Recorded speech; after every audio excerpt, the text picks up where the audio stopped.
No, I am not upset that my father had 2 lives. I'm gonna make this video to alleviate some confusion. He had every right to have 2 lives. He never abandoned us. My parents started their divorce proceedings when I was 10 years old. I'm almost 35, so that means my parents got a divorce almost 25 years ago. After being divorced for several years, my dad decided to start another family.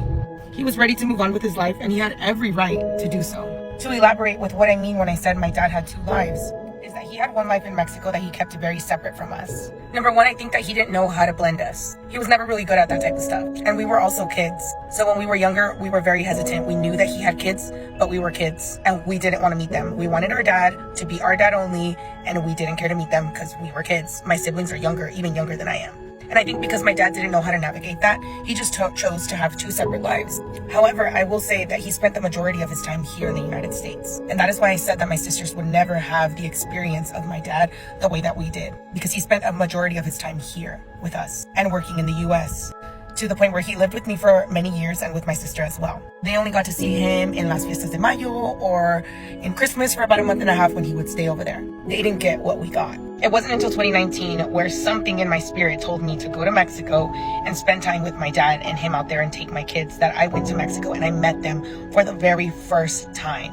And they were little girls. It was in 2019, so that was almost 4 years ago. And then you fast forward to 2021 when my dad actually passed away, very unexpectedly. That my brother and my sister and I flew to Mexico and landed as they were burying him. And that is the first time that my brother and my sister actually met them. Again, this is not our fault nor their fault. My dad just never blended us. Even as we got older, he never made it a point. He was okay with him having 2 separate lives.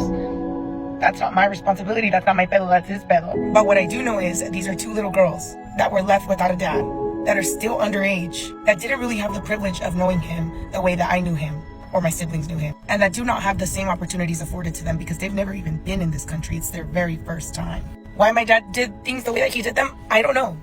All I know is that they're a piece of him, and I don't ever want them to feel abandoned or like they have no one when we exist. They're little girls, and as a mom, I just can't imagine just leaving them out there like they never existed, or like not ever paying any attention to them or trying to do what little I can for them. Like, I just can't imagine that. So that's part of our story.